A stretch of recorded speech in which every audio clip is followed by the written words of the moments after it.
J'ai accepté. Cette décision a semé le doute dans l'esprit de tous les membres de cette salle de réunion, alors que je savais parfaitement ce que je faisais. Permettez-moi de vous ramener 6 mois en arrière, à l'époque où je croyais encore que la loyauté envers l'entreprise avait un sens. À l'époque où je pensais que le travail acharné et l'intégrité suffisaient, avant de comprendre que parfois, ce sont les personnes occupant les postes à responsabilité qui méritent le moins de confiance. Je m'appelle Elena Martinez, et pendant 10 ans, j'ai bâti ma carrière chez Next Tech Solutions, en partant de zéro. J'ai débuté comme coordinatrice marketing junior, fraîchement diplômée d'une école de commerce. À 36 ans, j'ai gravi les échelons jusqu'à devenir directrice marketing. Non pas grâce à des relations ou à des manœuvres politiques, mais grâce à mes résultats. Chaque campagne à laquelle j'ai participé a dépassé les objectifs. Chaque membre de l'équipe que j'ai accompagné a accédé à des postes à responsabilité. J'adorais mon travail et j'y excellais. Le jour où Maya Patel est entrée dans mon bureau pour son entretien, j'ai tout de suite su qu'elle était surqualifiée pour un poste d'assistante de direction. Diplômée en analyse de données de Berkeley, elle parlait 3 langues et ses références étaient excellentes. Quand je lui ai demandé pourquoi elle postulait à ce poste, elle a été honnête. Sa situation en matière de visa était compliquée. Elle avait besoin d'un parrainage et était prête à tout pour faire ses preuves. J'ai vu en elle quelque chose qui me rappelait moi-même il y a 10 ans, ambitieuse et sous-estimée. Je l'ai embauchée sur le champ. C'était il y a 18 mois, et c'était la meilleure décision d'embauche que j'ai jamais prise. Maya n'était pas qu'une simple assistante. Elle gérait mon agenda avec une précision d'horlogerie suisse, anticipait les problèmes avant même qu'ils ne surviennent et possédait cette capacité hors du commun à analyser les données et à déceler des tendances que personne d'autre ne remarquait. En 6 mois, je lui confiais déjà des tâches d'analyste. Elle ne s'est jamais plainte que son titre ne corresponde pas à ses responsabilités. Elle n'a cessé de prouver qu'elle méritait un poste plus élevé. Puis Diane Chen a rejoint notre équipe de direction. Diane est arrivée comme vice-présidente des ventes, un poste qui aurait dû revenir à quelqu'un ayant une véritable expérience de notre secteur. Mais Diane avait bien plus que de l'expérience. Elle était titulaire d'un MBA de Stanford et était amie avec notre PDG, Marcus Webb, depuis l'université. Ils avaient été colocataires, apparemment. Nous sommes restés proches au fil des ans. Lorsque Marcus a eu besoin de dynamiser notre service commercial stagnant, il a embauché Diane avec un salaire qui nous faisait tous paraître sous-payés. J'ai essayé de l'accueillir chaleureusement. Vraiment. Je l'ai invité à déjeuner dès sa première semaine. Je lui ai proposé de partager des informations sur notre clientèle. Je l'ai présenté aux personnes clés des différents services. Mais il y avait quelque chose chez Diane qui clochait dès le départ. Son sourire n'atteignait jamais ses yeux. Sa façon de s'attribuer les idées des autres en réunion. Ses manières subtiles de saper l'opinion de ses collègues tout en conservant une façade professionnelle irréprochable. Mais elle était efficace. Je dois le reconnaître. Les chiffres de vente ont commencé à grimper. De nouveaux clients ont signé. Marcus la couvrait d'éloges. En 1 an, Diane était devenue intouchable. Avoir un problème avec Diane Chen, c'était avoir un problème avec le PDG. Tout le monde le savait. La première fois que Diane s'est plainte de Maya, j'ai été complètement pris au dépourvu. Nous étions en réunion de direction pour discuter des évaluations trimestrielles lorsque Diane a mentionné, l'air de rien, que mon assistante n'avait pas répondu à plusieurs de ses demandes. J'étais perplexe. Maya répondait à tout le monde en moins d'1 heure et tenait un registre détaillé de chaque interaction. J'ai dit à Diane que je me pencherais sur la question, mais lorsque j'ai vérifié auprès de Maya, elle m'a montré ses archives. Elle avait répondu à chacun des courriels de Diane en moins de 30 minutes, preuve à l'appui, accusée de réception ride à l'appui. Lorsque j'en ai parlé à Diane en privé, elle s'est contentée d'afficher son sourire glacial habituel. Elle a dit « Peut-être que Mia s'est trompée sur le calendrier ». Elle a ajouté que je devais peut-être mieux encadrer mon assistante. Il y avait quelque chose dans son ton qui sonnait comme un avertissement, mais je n'arrivais pas à comprendre de quoi il s'agissait. Les plaintes se sont multipliées au cours des semaines suivantes. Maya était trop lente. Elle faisait des erreurs de mise en page dans les documents. Elle interrompait Diane en réunion. Chaque accusation était suffisamment vague pour paraître plausible, mais suffisamment précise pour être diffamatoire. Et à chaque fois que j'enquêtais, je ne trouvais rien. Le travail de Mia était impeccable. Son comportement en réunion était professionnel. Les erreurs citées par Diane n'existaient pas dans les fichiers. J'ai commencé à remarquer un schéma. Chaque plainte survenait après que Maya ait posé une question à Diana ou signalé quelque chose d'inhabituel. C'était subtil, mais bien présent. Maya s'enquiert d'une incohérence dans des notes de frais. Soudain, elle n'est plus assez attentive aux détails. Maya signale qu'un contrat client comporte des clauses incorrectes. Soudain, elle outrepasse ses fonctions. C'est là que j'ai compris que quelque chose clochait sérieusement. Un après-midi, j'ai convoqué Maya dans mon bureau, j'ai fermé la porte et je lui ai demandé directement « Est-ce que Diane vous a dit ou fait quelque chose qui vous a mise mal à l'aise ?» Maya a hésité. Je voyais bien qu'elle en évaluait les risques. Finalement, elle a dit « Il y a 3 mois, je vérifiais les notes de frais des vice-présidents dans le cadre de la préparation de l'audit trimestriel. Les chiffres de Diane ne collaient pas. Des frais en double, des montants gonflés, des reçus qui semblaient falsifiés. Je lui ai envoyé un courriel poli pour lui demander des éclaircissements, pensant qu'il s'agissait simplement d'une erreur comptable. Elle m'a rappelé 5 minutes plus tard, m'expliquant que je consultais des rapports obsolètes, que tout avait été corrigé. Mais lorsque j'ai vérifié le système, rien n'avait changé. Les mêmes irrégularités persistaient. « Avez-vous documenté cela ?» ai-je demandé. Maya a sorti son téléphone, a ouvert un dossier et m'a tout montré. Des captures d'écran de notes de frais avec des frais qui ne correspondaient pas aux reçus. Des demandes de remboursement en double pour les mêmes déjeuners d'affaires. Des séjours à l'hôtel facturés à des tarifs 3 fois supérieurs au coût réel, la différence étant empochée grâce à un système de ristourne. Des factures de restaurant pour 4 personnes alors que Diane était la seule employée de Nextech présente. Cela remontait à 2 ans, des centaines de transactions, des milliers de dollars chaque mois. J'ai fait des copies de tout avant que le système ne soit modifié. Mia, dit-elle doucement. Je ne savais pas quoi faire. Elle est vice-présidente. Je suis assistante. Qui me croirait? J'ai examiné les preuves sur son téléphone, le cœur lourd. Il ne s'agissait pas de quelques retouches de notes de frais. C'était une fraude systématique. D'après les calculs de Maya, Diane avait détourné environ 250 000 $ en 24 mois. Pourquoi ne m'en as-tu pas parlé plus tôt? Ai-je demandé.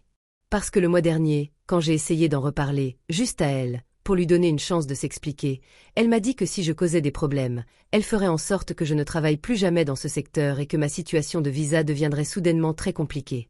La voix de Maya était assurée, mais je voyais ses mains trembler. Elle connaît des gens au service d'immigration.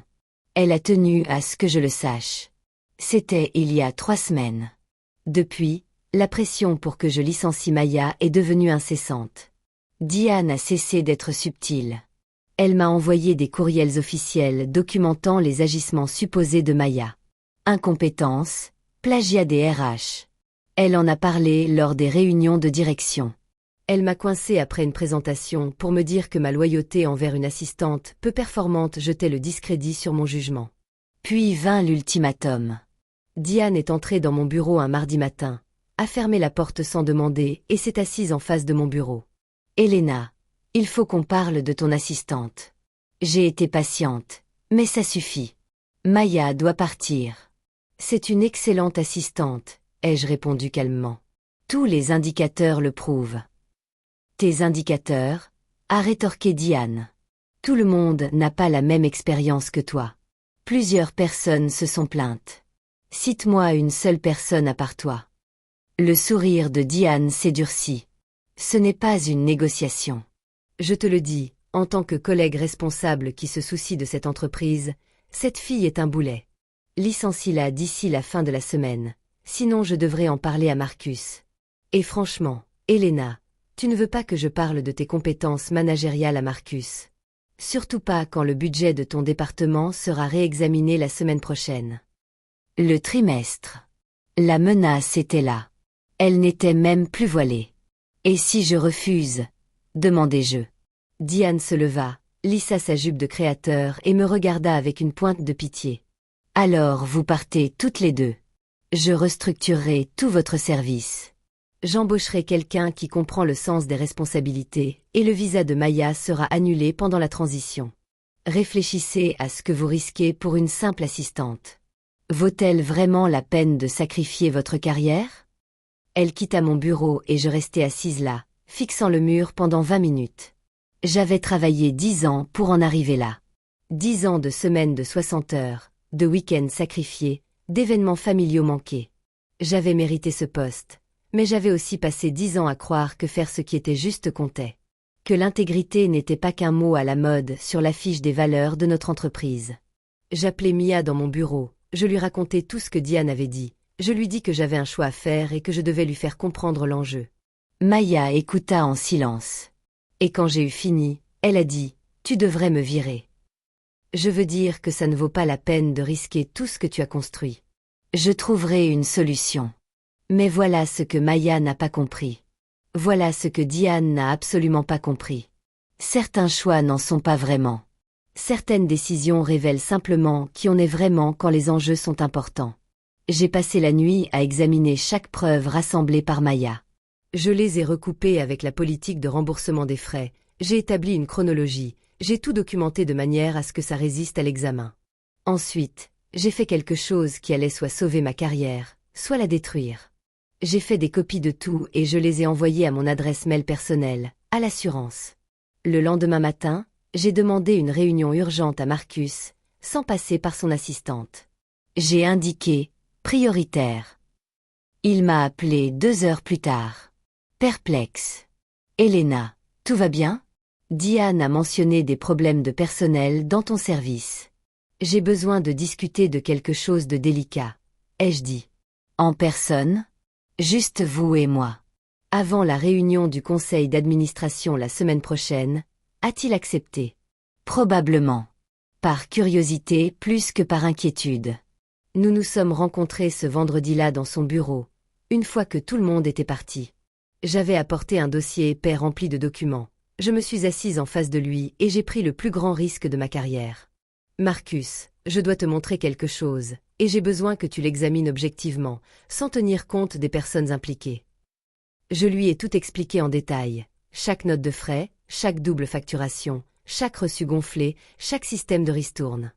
Je lui ai montré les premiers emails de Mia à Diane, polis et professionnels, demandant simplement des éclaircissements. Je lui ai montré la chronologie des plaintes contre Maya, toutes apparues après qu'elle eut signalé des irrégularités financières. J'ai exposé le schéma si clairement que même quelqu'un qui refusait obstinément de le voir n'aurait pu l'ignorer. Le visage de Marcus a passé par plusieurs expressions, confusion, incrédulité, colère. Il n'arrêtait pas de prendre différentes pages, de les comparer, de vérifier les dates. Finalement, il s'est adossé à sa chaise et a dit « Tu sais ce dont tu l'accuses. Diane est mon amie. C'est moi qui l'ai fait venir ici. Si vous vous trompez, je ne me trompe pas, ai-je dit. Et je pense que vous savez que je ne me trompe pas, sinon vous m'auriez interrompu au bout de 5 minutes. » Il resta silencieux un long moment. Puis il demanda « Pourquoi m'en parlez-vous directement? Pourquoi ne pas suivre la procédure, déposer une plainte officielle auprès des RH? Parce que Diane essaie systématiquement de me forcer à licencier la personne qui a découvert cela. Et elle utilise sa relation avec vous comme moyen de pression. Tout le monde dans cette entreprise sait que s'opposer à Diane, c'est s'opposer à vous. Alors, je vous laisse le choix, Marcus. Vous pouvez vous en prendre au messager, protéger votre ami et espérer que cela ne se retourne pas contre vous. Ou vous pouvez être le PDG dont cette entreprise a besoin et gérer cette situation comme il se doit. Il m'a dit qu'il avait besoin de temps pour tout examiner. Il m'a dit de n'en parler à personne, pas même à Maya. Il m'a dit que si je me trompais, cette conversation aurait de graves conséquences pour ma carrière. Je lui ai dit que je comprenais. Je suis sortie de son bureau sans savoir si je venais de faire la chose la plus courageuse ou la plus stupide de ma vie professionnelle. Les 5 jours suivants furent un véritable calvaire. J'arrivais au travail en m'attendant à ce que chaque réunion soit celle de mon licenciement. Diane faisait comme si de rien n'était, continuant de me mettre la pression au sujet de Maya avec son agressivité passive habituelle. Je gardais mon calme, faisais mon travail et essayais de ne pas penser à mettre à jour mon CV. Puis Marcus convoqua une réunion de direction d'urgence pour le jeudi suivant. Tous les vice-présidents et directeurs étaient présents, sans ordre du jour communiqué à l'avance. Le genre de réunion qui annonçait généralement un licenciement ou la vente de l'entreprise. Nous sommes entrés dans la salle de réunion ce matin-là, et j'ai tout de suite senti que quelque chose clochait. Marcus était là, l'air sombre. Notre directeur financier était présent, ce qui était inhabituel. Et il y avait une femme que je ne connaissais pas, à l'allure professionnelle, qui prenait des notes dans un coin. J'ai appris plus tard qu'elle travaillait pour notre cabinet d'audit externe. Diane est arrivée avec 3 minutes de retard, un café de marque à la main, impeccable comme toujours. Elle a souri à Marcus, a commencé à s'excuser pour son retard, mais il a interrompu. « Asseyez-vous, Diane. Nous devons discuter de certaines irrégularités financières qui ont été portées à mon attention. » J'observais le visage de Diane. J'observais la micro-expression de panique avant qu'elle ne se transforme en confusion. Des irrégularités financières. Dans quel service? Vos notes de frais?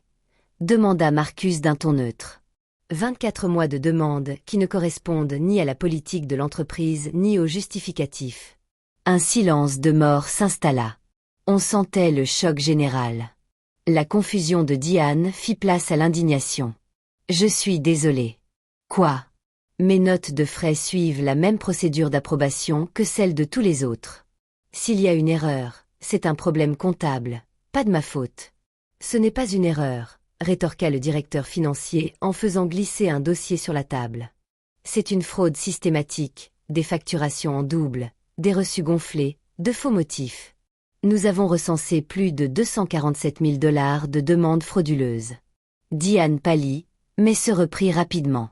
C'est absurde. Qui porte ces accusations? Parce que si c'est cette assistante du marketing, celle dont je vous ai parlé est incompétente et vindicative. C'est alors que Marcus l'interrompit. Elena est venue me faire part de ses inquiétudes la semaine dernière, mais l'audit complet a été mené par notre cabinet externe, indépendamment de toute plainte interne. Les preuves sont accablantes. Diane se tourna alors vers moi, et la haine dans ses yeux était viscérale. C'est toi qui as fait ça, dit-elle. Tu as cru une assistante subalterne plutôt que moi. Tu as agi dans mon dos, en plus. J'ai fait mon travail, dis-je calmement. C'est-à-dire protéger les intérêts de cette entreprise, pas quelqu'un qui nous vole depuis 2 ans. Je n'ai pas volé, rétorqua Diane, la voix s'élevant. C'est un malentendu.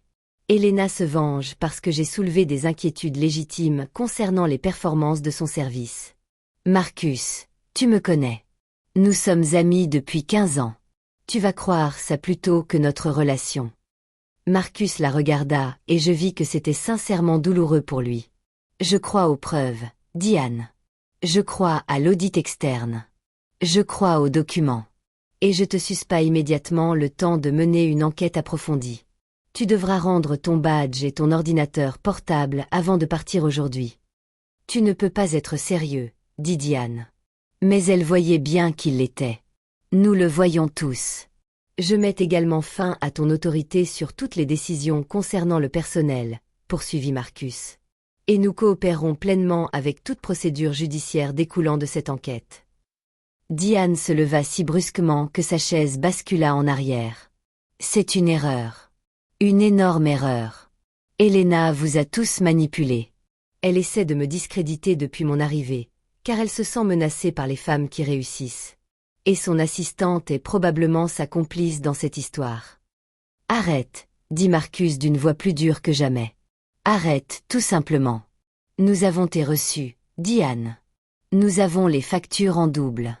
Nous avons des chèques de remboursement d'hôtel à ton nom. Nous avons des factures de restaurant que tu as présentées comme des réunions professionnelles alors que tu étais la seule autre employée du service informatique présente. Les preuves sont accablantes. Et plus tu essaies de te défiler, plus la situation s'aggrave. C'est alors que Diane craqua. Non pas en larmes ou en excuses, mais dans une rage froide et calculée. Elle se tourna vers moi. Tu n'as aucune idée de ce que tu as fait. Tu crois vraiment t'en sortir? Tu penses que Marcus va te garder après que tu as révélé son erreur de recrutement?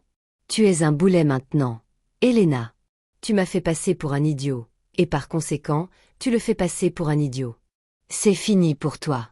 En fait, Marcus a dit qu'Elena était la seule personne dans cette pièce à avoir agi avec intégrité. Elle a apporté des preuves de malversation, même si cela mettait sa carrière en péril, même si cela impliquait quelqu'un de protégé par ma relation avec elle. C'est ce genre de leadership dont nous avons besoin, pas moins. La sécurité a escorté Diane hors des bureaux 20 minutes plus tard. Nous l'avons regardée traverser l'étage, passant devant tous ses subordonnés directs, devant les assistants qui la craignaient, devant les jeunes employés qu'elle avait intimidés. Son image professionnelle impeccable, celle qu'elle avait si soigneusement construite, s'effondrait sous nos yeux. À la fin de la journée, tout le monde serait au courant. À la fin de la semaine, elle serait inemployable dans ce secteur. Mais je ne pensais pas à Diane en la regardant partir. Je pensais à Maya, toujours assise à son bureau devant le mien, sans doute terrifiée par ce que signifiait cette réunion d'urgence. Je suis allée la voir dès que nous avons été libérés. « On peut parler ?» lui ai-je demandé. Elle m'a suivie dans mon bureau, s'est assise, et j'ai vu qu'elle avait pleuré. « Je suis licenciée. »« Non, » ai-je répondu. « Tu es promue. À compter d'aujourd'hui, tu es analyste junior dans mon service. Augmentation de salaire complète, visa obtenu et excuse officielle de l'entreprise pour la façon dont tu as été traité. » Maya me fixait du regard. « Quoi ? Tu avais raison à propos de Diane, sur toute la ligne. Tes documents ont rendu l'audit possible. Ton souci du détail a permis de déceler une fraude qui avait complètement échappé à nos contrôles internes. Ce n'est pas un travail d'assistante, Maya. C'est un travail d'analyste.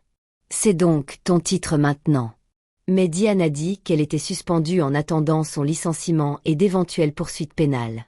Ce qu'elle a dit n'a plus d'importance. Maya se remit à pleurer, mais cette fois de soulagement. Je pensais que j'allais tout perdre. Mon travail, mon visa, ma chance de prouver que j'avais ma place ici. Quand tu as convoqué cette réunion d'urgence, j'en étais sûre. Je te l'ai promis quand je t'ai embauché. Je t'ai dit que si tu faisais du bon travail, je ferais en sorte qu'il soit reconnu. Je tiens toujours mes promesses. Les suites furent chaotiques, comme toujours. Diane tenta de se défendre. Ses avocats prétendirent qu'elle servait de bouc émissaire, mais les preuves étaient accablantes. Elle fut officiellement licenciée 2 semaines plus tard. L'entreprise récupéra la majeure partie des fonds détournés grâce à son assurance, mais elle dut faire face à des poursuites civiles et pénales. Sa carrière dans le monde des affaires américain était terminée. C'était fini. Sa réputation était ruinée, et tout s'est effondré parce qu'elle avait sous-estimé une assistante qu'elle avait jugée incompétente. 1 mois plus tard, Marcus m'a prise à part et m'a demandé pourquoi j'avais tout risqué, pourquoi je n'avais pas simplement licencié Maya et tourné la page, fait profil bas, protégé ma carrière. Je lui ai dit la vérité. Je lui ai dit que j'avais passé 10 ans à bâtir ma carrière sur la conviction que l'intégrité comptait, que faire ce qui était juste comptait. Et si j'avais licencié Maya pour me sauver, si j'avais laissé Diane faire taire la seule personne assez courageuse pour parler, alors à quoi bon tout ce travail? Quel genre de leader serais-je? Quel genre de personne? Il a hoché lentement la tête et a dit « Tu sais quoi? Le plus dur pour moi, c'est de réaliser que j'avais créé un environnement où quelqu'un comme Diane pouvait agir pendant 2 ans sans être prise. Où les gens avaient trop peur de parler parce qu'elle était protégée. Où il fallait risquer toute sa carrière juste pour signaler une fraude. C'est de ma faute, Elena. Et je travaille à y remédier. Ils y sont parvenus. Nouvelle politique de contrôle, système de signalement anonyme, audits externes réguliers. Cela ne s'est pas fait du jour au lendemain, mais la culture a commencé à évoluer. Les gens ont commencé à s'exprimer davantage. La responsabilité est devenue une notion concrète. Maya a excellé dans son nouveau rôle. En 6 mois, elle dirigeait ses propres projets. En 1 an, elle encadrait 2 analystes juniors. Elle n'a jamais oublié ce que c'était que d'être prise pour cible pour avoir dit la vérité. Et elle a veillé à ce que personne dans son équipe ne ressente jamais cela. La voir s'épanouir valait bien chaque instant de peur ressenti pendant ces 5 jours d'attente, à me demander si j'avais ruiné ma carrière. Quant à moi, j'ai appris une leçon importante. J'ai appris que ceux qui vous disent de vous faire discret, de ne pas faire de vagues, de privilégier la facilité au principe sont généralement ceux qui profitent d'un système défaillant. J'ai appris que la loyauté envers une entreprise est réciproque. Et si une entreprise ne protège pas ceux qui agissent avec intégrité, elle ne mérite pas notre loyauté. J'ai appris que parfois, le plus courageux est de refuser de faire taire ceux qui disent la vérité. Des mois plus tard, Diane m'a envoyé un courriel depuis son compte personnel. Une seule phrase. Tu as détruit ma vie parce que tu ne savais pas te mêler de tes affaires. Je n'ai jamais répondu. Que pouvais-je dire? Qu'elle avait détruit sa propre vie en volant. Qu'elle avait détruit sa propre vie en menaçant ceux qui l'avaient prise la main dans le sac. Qu'elle avait détruit sa propre vie en se croyant intouchable grâce à son amitié avec le PDG. La vérité, c'est que je n'ai pas détruit la vie de Diane. J'ai simplement refusé de l'aider à protéger les mensonges sur lesquels elle l'avait bâti. Il y a une différence. Je repense à cette journée dans la salle de réunion. Parfois, au jour où j'ai décidé de promouvoir Maya au lieu de la licencier. Au jour où j'ai choisi de faire monter la pression au lieu de me soumettre. On m'a demandé si j'avais eu peur, si j'avais douté de moi, si j'avais envisagé la facilité. Et la réponse est oui à tout. J'étais terrifiée. Je doutais constamment de moi. La facilité était là, sous mes yeux, clairement indiquée, maintes fois empruntée. Mais voici ce que j'ai compris au fil des années. La voie de la facilité n'est en réalité pas facile. Elle ne fait que repousser les difficultés. Si j'avais renvoyé Maya, j'aurais passé le reste de ma carrière à savoir que j'avais sacrifié une innocente pour protéger une imposture. Je me serais regardé dans le miroir chaque matin en sachant que j'avais choisi le confort plutôt que le courage. Cela n'aurait pas été facile. Cela aurait été insupportable. Alors, oui, j'ai accepté de le faire, mais pas ce que Diane exigeait. J'ai accepté de faire tout autre chose. J'ai accepté de me lever, de prendre la parole, de refuser d'être complice du silence imposé à la vérité. Et cette décision, ce choix, m'a appris plus sur moi-même que 10 ans de carrière n'auraient jamais pu le faire. Ils exigeaient que je renvoie celle qui avait découvert la vérité. Au lieu de cela, je l'ai promu et j'ai vu tout ce qu'ils avaient bâti sur des mensonges s'effondrer. Et je referai le même choix demain, quel qu'en soit le prix. Parce que certaines choses méritent qu'on se batte pour elles. La vérité en est une. L'intégrité en est une autre. Et les gens comme Maya, assez courageux pour prendre la parole même au péril de leur vie, méritent qu'on se batte pour eux aussi. Le silence qui règne maintenant dans mon bureau n'est pas un silence de peur ou de soumission. C'est le silence de la sérénité, la certitude de pouvoir enfin dormir tranquille. La certitude que lorsque j'ai fait le choix crucial, j'ai fait le bon.